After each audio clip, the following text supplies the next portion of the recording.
Good morning everyone. आज हमारे पास है 2024-25 का 10th कोर्स बी का पेपर हिंदी का। तो आइए इसको देखते हैं हम कुछ हिस्सा इसमें से। पहला क्वेश्चन है हमारे पास अपठित गद्यांश। इसके अंदर पहला क्वेश्चन बनता है विषय स्तर पर होने वाले भोजन की बर्बादी, ये इसका आंसर आएगा सी। उसके बाद आता है कि सेकंड का आएगा हमारे पास ए ऑप्शन, पर्यावरण को। इसके बाद थर्ड क्वेश्चन आता है, थर्ड क्वेश्चन में आएगा कथन और कारण दोनों सही होते हैं, कारण उसकी सही व्याख्या करता है। इसके बाद आता है हमारे पास क्वेश्चन नंबर 4 है, जो कि हमें लिखना है 2 अंक के अनुसार। भोजन की बर्बादी पर्यावरण को किस प्रकार से क्षति पहुंचाती है। इसके लिए हम कुछ पॉइंट्स बनाते हैं, पॉइंट्स के आधार पर हम इसको कर सकते हैं। जैसे फेंके गए भोजन से ग्रीन हाउस गैसों का उत्सर्जन होना, पर्यावरण के लिए हानिकारक होना। और इसको हम कैसे, एक और पॉइंट लिख सकते हैं हम, ग्लोबल वार्मिंग और जलवायु परिवर्तन भी इसके कारक हो सकते हैं। क्वेश्चन नंबर 5वां है, जिसके अंदर हम लिख सकते हैं, इसके आगे हम अगला लिखेंगे, इसको कम कैसे कर सकते हैं। कम करने के लिए हम नवाचार टेक्नोलॉजी का उपयोग करें, बुनियादी ढांचे का विकास करें और बर्बाद भोजन का कूड़ा खाद के रूप में प्रयोग करें। ये हम इसके अंदर क्वेश्चन कर सकते हैं। अब आगे हमारे पास क्वेश्चन नंबर 5, भोजन की बर्बादी से आप क्या समझते हैं। तो सबसे पहले क्या समझते का आंसर देंगे, पॉइंट देख लो। खाने के बजाय फेंक दिया जाना भोजन की बर्बादी होता है। और कारण क्या है इसका, अधिक मात्रा में भोजन को खरीदना या फिर समाप्ति की तिथि के बाद खोले बिना ही भोजन को फेंका जाना, ये इसका आंसर बनता है। अब आगे हमें सेकंड है हमारे पास क्रोध कार्य कारण के संबंध में ज्ञान की त्रुटि, ये हमारे पास अपठित गद्यांश है।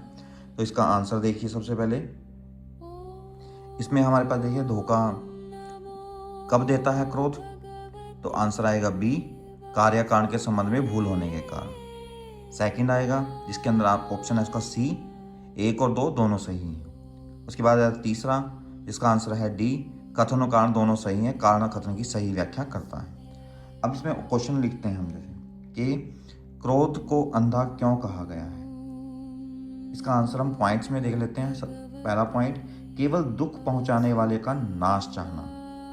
उसके बाद अपनी त्रुटि या क्रोध के परिणाम का विचार न करना। तीसरा पॉइंट लिख सकते हैं, दुखदाता की शक्ति के रूप में परिणाम का विचार किए बिना उससे भिड़ना।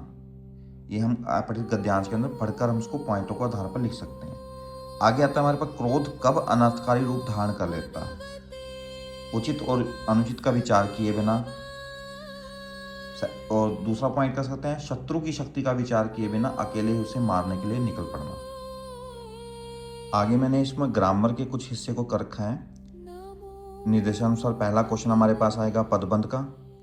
तो हम वह अपने तोतों से मीठी मीठी बातें करता था, वाक्य में संज्ञा पदबंध निकालना है। तो वह मीठी मीठी बातें, यहाँ तक हम इसको अंडरलाइन करेंगे तो ये हमारे पास संज्ञा पदबंध बनेगा। उसके बाद है, मास्टर साहब चमड़े के चौड़े पंजों वाले बूट पहनते थे। इसमें हमें निकालना है विशेषण पदबंध। तो बूट की विशेषता है चमड़े के चौड़े पंजों वाले तक हम इसको अंडरलाइन करेंगे, रेखांकित करेंगे तो विशेषण पदबंध आएगा। अव्यय पदबंध किसी भी वाक्य में क्या कार्य करता है। इसका आंसर है कि क्रिया के संपन्न होने की रीति, मात्रा, स्थान या काल का बोध कराता है। अगला क्वेश्चन है हमारे पास, फरार हो गए थे, ये रेखांकित किया गया है। तो हमें ध्यान रखना है कि हमारे पास क्रिया पदबंध आता है, क्योंकि इसमें हो गए थे एक से अधिक क्रियाएं होती हैं। आगे आता है हमारे पास क्रिया विशेषण है, ये इस कोने से उस कोने तक शामियाना लगा दो। लगाने की विशेषता, जब वो क्रिया के स्थान पर उसकी संबंधित विशेषता को बताता है, तो ये क्रिया विशेषण है।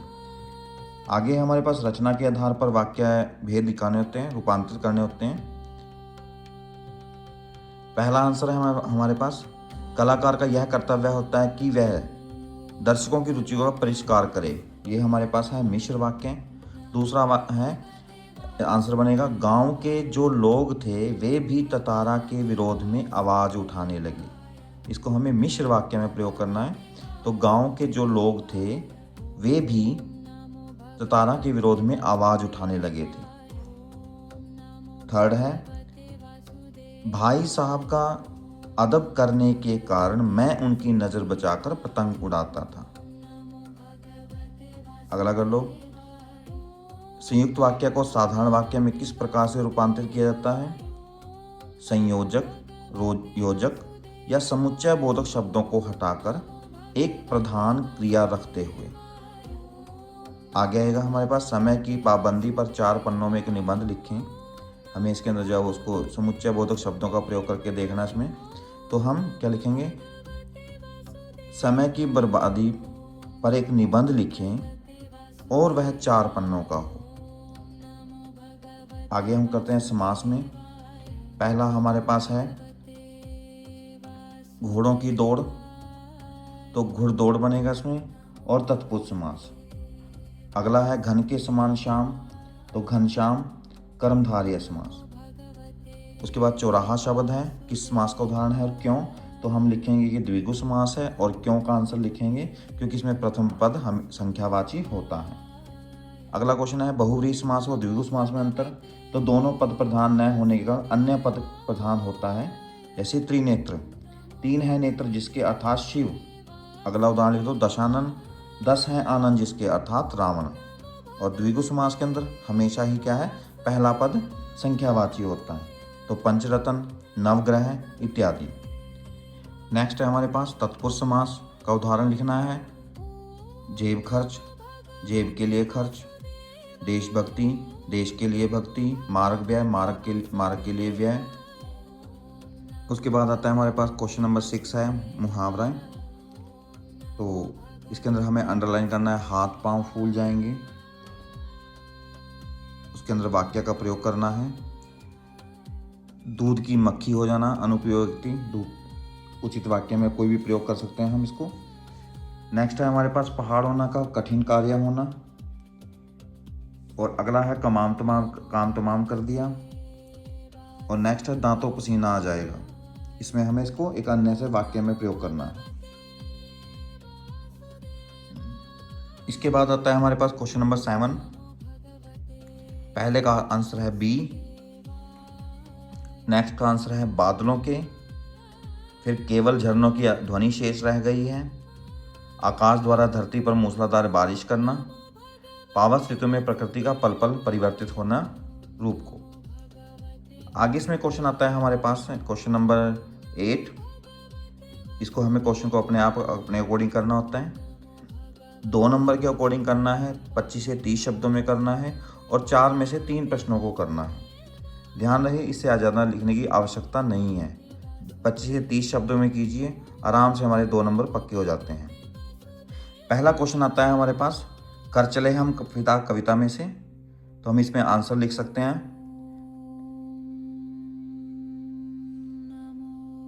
यहाँ पर हम देश की रक्षा के लिए कुर्बानियाँ देने वाले की संख्या की कमी का न होना, ये पॉइंट हम ध्यान में रखने दिमाग में। और देशवासियों में देशभक्ति की भावना सदैव बना रहना, इन संकेत बिंदुओं के आधार पर हम इसका प्रश्नों का उत्तर जो है वो आराम से दे सकते हैं। अगला क्वेश्चन है मनुष्यता कविता में अभिष्ट मार्ग पर आगे बढ़ते हुए कवि किस बात के और ध्यान के संकेत करता है?